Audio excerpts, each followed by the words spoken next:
बहुत ही पुराने एक गाने का बोल है, तू मेरा कर्मा तू मेरा धर्मा तू ही मेरा ईमान है। बहुत ही कम लोग ऐसे होते हैं जो अपने कर्म को ईमान और सेवा को धर्म समझते हैं। इन्हीं लोगों में शुमार हैं हथुआ प्रखंड के पंचायत समिति क्षेत्र संख्या 13 के सदस्य कामाख्या नारायण भगत। हमारे साथ हैं कामाख्या नारायण जी। हम बात करेंगे किस तरह से इन्होंने अपने क्षेत्र में काम किया तथा कैसे लोगों के प्रिय बने हुए हैं। स्वागत है आपका। जी, आप सभी का नमस्कार। हम जानना चाहेंगे, क्षेत्र की जनता जानना चाहेगी कि आप लगातार 2 साल से क्षेत्र का प्रतिनिधित्व कर रहे हैं पंचायत समिति का। कुछ बताइए कि आपने क्या किया, किस तरह से क्षेत्र में लोगों का काम किया। जी देखिए, सर्वप्रथम 2001 में मुझे पंचायत समिति सदस्य के रूप में इस क्षेत्र की जनता है, सम्मानित जनता ने मुझे चुना और मैंने उनके द्वारा जो दी गई ये पंचायत समिति सदस्य के रूप में जो चुना गया, तो मैंने उस समय में अपने इसको समझा कि क्षेत्र के लिए क्या करना है। और मैंने सर्वप्रथम जो है देखा कि उस समय पूरा ये जो गांव था पलानी युक्त था या पूरे पंचायत की स्थिति बड़ी ही दयनीय थी। कहीं सड़क नहीं था, हर जगह मिट्टी नुमा सड़कें थी। तो मैं पंचायत समिति में जितनी भी समस्याएं थे उस समय भी उठाया करता था और आज भी उठाता हूँ।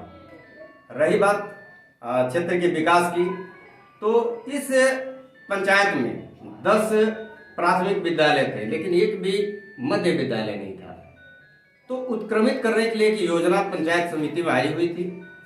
उसमें मैंने बढ़ चढ़ करके हिस्सा लिया। हर बैठकों में यहाँ की समस्याओं को ऐसे ढंग से रखा कि यहाँ 4 विद्यालयों को हम उत्क्रमित कराने में सफल हुए, जिसमें कांदगोपी में उत्क्रमित मध्य विद्यालय बना, धरनीआता में उत्क्रमित मध्य विद्यालय बना, हमारे जादव पीपरा में एक उत्क्रमित मध्य विद्यालय बना और सबया में उत्क्रमित मध्य विद्यालय बना।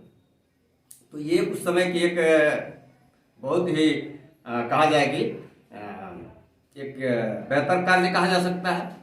दूसरी चीज कि सड़कों का भी उस समय सिर्फ ईंट की सोलिंग वगैरह हुआ करती थी, तो हमने बहुत से सड़कों का ईंट वाला सोलिंग वगैरह करवाया। पुनः जब मुझे 2016 में यहाँ की जनता ने मुझ में विश्वास करके मुझे पुनः चुनने का काम किया, तो मैंने जल जीवन हरियाली के तहत अपने क्षेत्र में पौधा लगवाने का कार्य किया है। जो है आपका पैन है, पैन वगैरह जो है 4 पैन और खान वगैरह को उसका मिट्टी साफ करवाने का, कटवाने का काम किया।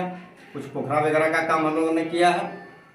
और आप मनरेगा में आ जाए तो मनरेगा के तहत भी बहुत से पथों का निर्माण कराया, पुलिया का निर्माण कराया, आपका बकरी शेड का निर्माण मैंने करवाया है गरीब बस्तियों में, पशु शेड का निर्माण करवाया है। और पंचम की राशि से मैंने नाले का निर्माण करवाया और कई सड़कों का निर्माण करवाया, पीसीसी करवाने का काम किया। देखा आपने देखा जैसे इन्होंने बताया कि कई सारे सड़क हैं, स्कूल हैं, विद्यालय के क्षेत्र में काम किया इन्होंने। हम जानना चाहेंगे सर कि 2020 और 21 कोरोना काल काफ़ी दुखदायी रहा है लोगों के लिए। आपके क्षेत्र में जैसा आपने बताया कि काफ़ी गरीबी थी, झोंपड़ी नुमा घर था, लोगों का रोजगार का दिक्कत था, अनुसूचित जाति की कई बस्ती आपके प्रखंड में, आपके क्षेत्र में पड़ते हैं। जी। तो कोरोना काल में आपने कैसा अपना रोल निभाया। जी, कोरोना काल में सर्वप्रथम मैंने लोगों को जागरूक करने के लिए क्षेत्र में भ्रमण करके लोगों को बताया कि देखिए आप लोग दूरी बना करके बैठिए, मास्क का प्रयोग कीजिए और 20-20 मिनट पर साबुन से हाथ अवश्य आप धोइए। अपने पास से मैंने करीब 60 दर्जन से अधिक साबुन को खरीद करके और उनमें वितरण करने का कार्य किया और लोगों के प्रति जागरूक किया। दूसरी चीजें है कि उस समय में चूंकि लोगों को घरों में हम लोगों ने रखा था कि भाई कोई बाहर नहीं है, ऐसी स्थिति में जो गरीब तबके के लोग थे उन्हें भोजन करने के लिए बहुत असुविधा हो रही थी। तो उस समय में इस क्षेत्र के मुखिया और हमारे दूसरे क्षेत्र के जो बीडीसी थे, जो सौभाग्य था कि हम प्रमुख उनको चुने हुए थे, तो हम सभी लोगों ने मिल करके और दाल चावल से लेकर हर चीज़ की व्यवस्था की और उसका वितरण किया कि कोई हमारे क्षेत्र में भूखा नहीं रहे, भूखा नहीं सोए। ये सब कार्य हम लोगों ने करवाया। तो देखा आपने, इन्होंने बताया कि लोगों को चावल, दाल और यहाँ तक कि कोरोना काल में साबुन और सैनिटाइजर भी इन्होंने वितरण कराया। ये काफ़ी सराहनीय रहा है काम। एक और सवाल रह जाता है कि मैं चूँकि ये चुनाव लड़ रहे हैं और आपका जो है सो कि काफ़ी, जैसे आपने बता रहा है कि लोगों में आपका काफ़ी क्रेज है, लोग आपको काफ़ी खुश हैं, तो हम जानना चाहेंगे कि फिर चुनाव जीतने के बाद आप क्या कुछ क्षेत्र के लिए नया करना चाहेंगे? जी, जैसे कि मैं चुनाव में मैंने वादा किया था कि इस पंचायत में हाई स्कूल नहीं था।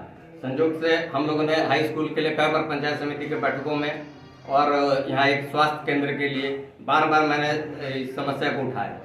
तो बिहार सरकार ने जैसे कि ये घोषणा किया कि प्रत्येक पंचायतों में एक एक हाई स्कूल बनाया जाए, उत्क्रमित किया जाएगा, तो वो कार्य तो हो गया। लेकिन आज भी जो स्वास्थ्य उपकेंद्र की बात है उसका काम जो है अधूरा है, क्योंकि हम लोगों ने स्वास्थ्य मंत्री से मिला, उनसे कहा कि भाई हमारे यहाँ गरीब लोग हैं और वहाँ एक स्वास्थ्य केंद्र की आवश्यकता है।